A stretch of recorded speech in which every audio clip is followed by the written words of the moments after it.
Et si en une seule nuit, la Terre entière se réveillait sous un grondement venu des profondeurs? Et si chaque volcan actif, dormant, ou même considéré comme éteint depuis des millénaires, explosait simultanément? Une vision presque impossible à concevoir. Et pourtant, imagine un instant que le cœur brûlant de notre planète décide de se libérer, d'un seul souffle, d'une énergie accumulée depuis des millions d'années. Ce scénario n'a jamais été observé dans l'histoire humaine, et probablement jamais dans l'histoire géologique moderne. Mais aujourd'hui, nous allons imaginer l'impensable. Un monde où tous les volcans entrent en éruption en même temps. À l'instant zéro, tout semble normal.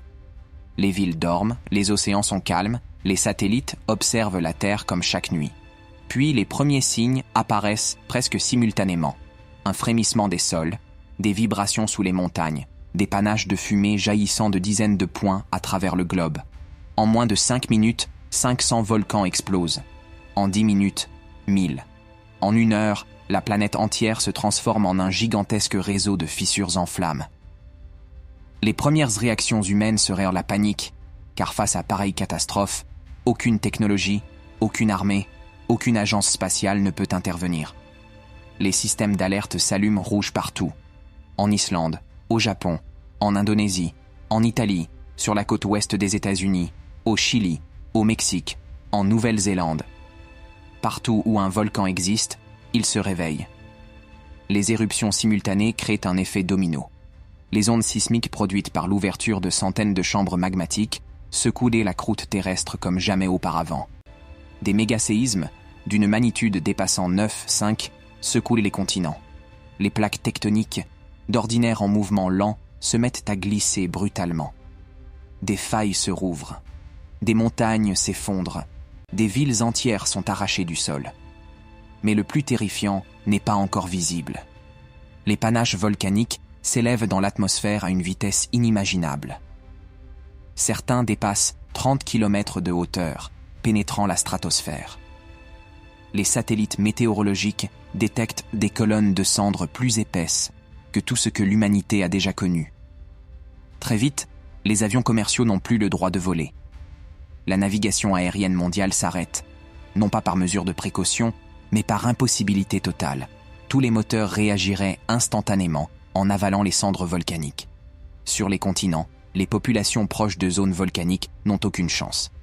Les coulées pyroclastiques, ces nuages brûlants, rapides comme des tornades, dévastent des régions entières. En Indonésie, aux Philippines, au Japon, en Amérique latine, en Méditerranée, des millions de personnes sont immédiatement touchées.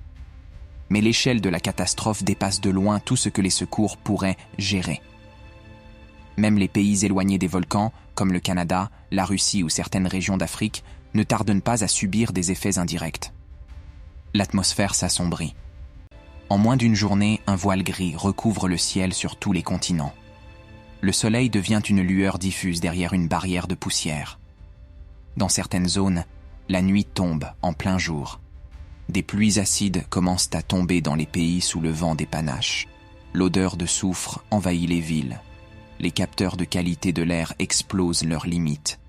Mais ce qui se produit maintenant est le véritable tournant. La Terre entre dans un hiver volcanique global. Les cendres volcaniques, projetées à des dizaines de kilomètres de hauteur, se dispersent rapidement autour de la planète grâce au vent stratosphérique. Des milliards de particules bloquent la lumière solaire. En quelques jours seulement, la température moyenne mondiale chute de plusieurs degrés. En quelques semaines, elle dégringole de 10 à 15 degrés. Les océans refroidissent brutalement. Les courants marins se dérèglent. Le Gulf Stream ralentit, puis cesse presque totalement. L'Europe, l'Est du Canada et une grande partie de la Russie plongent dans des conditions quasi glaciaires. Les récoltes mondiales sont détruites. Non seulement la lumière diminue drastiquement, mais les pluies de cendres étouffent les champs, les rivières et même les toits des maisons. En Indonésie et au Japon, des couches de cendres dépassent 2 mètres d'épaisseur. En Europe et en Amérique, elles atteignent parfois 20 à 30 cm, paralysant toute activité. Les gouvernements déclarent l'état d'urgence. Les communications deviennent difficiles. Les panneaux solaires ne fonctionnent plus, faute de lumière. Les transports sont presque entièrement stoppés à cause du manque de visibilité et de la contamination de l'air. Les centrales électriques peinent à répondre à la demande, car le volcanisme perturbe également les infrastructures, les réseaux et même certaines lignes électriques enfouies. La demande en chaleur devient gigantesque, mais les ressources en combustible sont limitées. Les populations se regroupent, se rationnent, se retranchent. L'impact climatique atteint alors son paroxysme. Les éruptions massives libèrent dans l'atmosphère des quantités colossales de dioxyde de soufre. Celui-ci réagit avec l'humidité pour former de minuscules gouttelettes d'acide sulfurique qui restent en suspension pendant des années, réfléchissant la lumière solaire. Le phénomène dépasse largement celui du Tambora en 1815, qui avait entraîné l'année sans été. Il dépasse même l'impact potentiel d'un supervolcan tel que Yellowstone.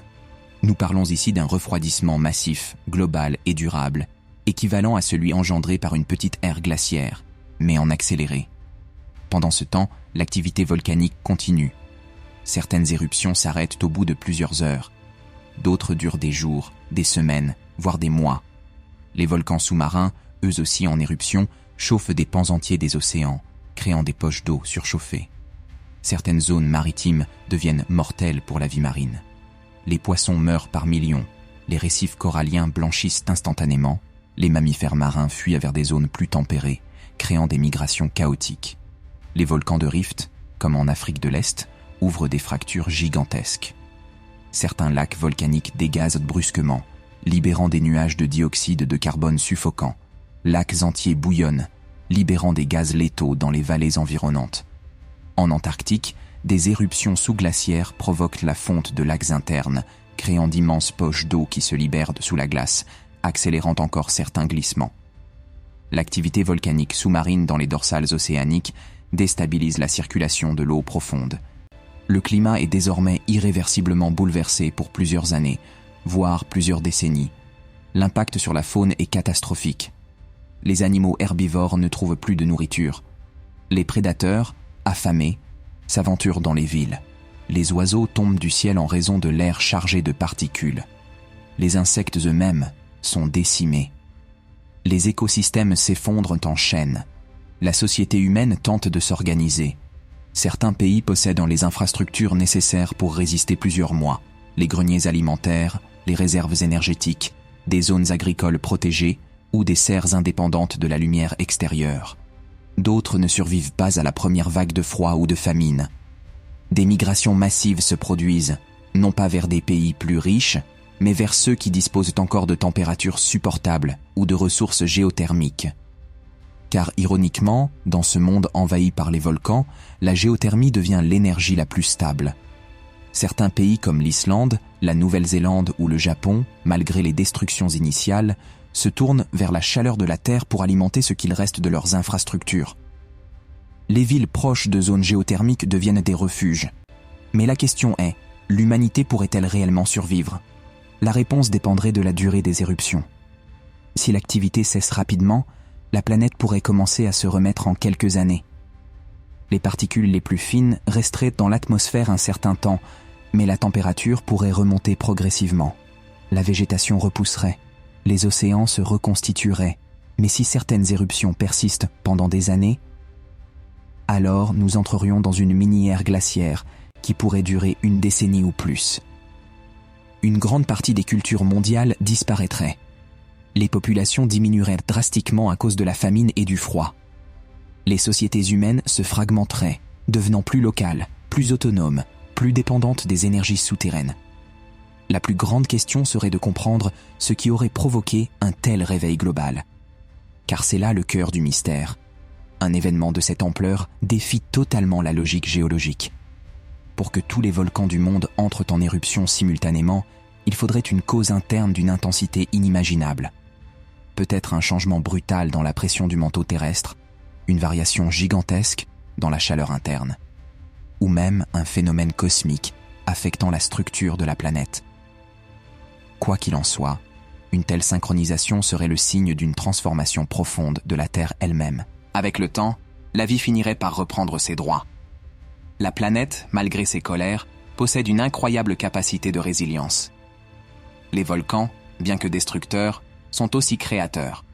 Ils fertilisent les sols, libèrent des minéraux essentiels et forment de nouveaux territoires. Après une telle catastrophe, la Terre serait méconnaissable, remodelée, cicatrisée, mais toujours vivante. Quant à l'humanité, elle sortirait profondément changée de cette épreuve. Peut-être plus unie, peut-être plus fragile, peut-être plus humble face aux forces de la nature.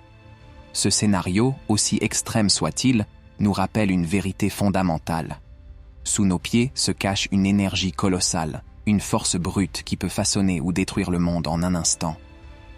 Nous vivons à la surface d'un géant endormi, et parfois, il suffit d'un murmure pour qu'il nous rappelle sa puissance.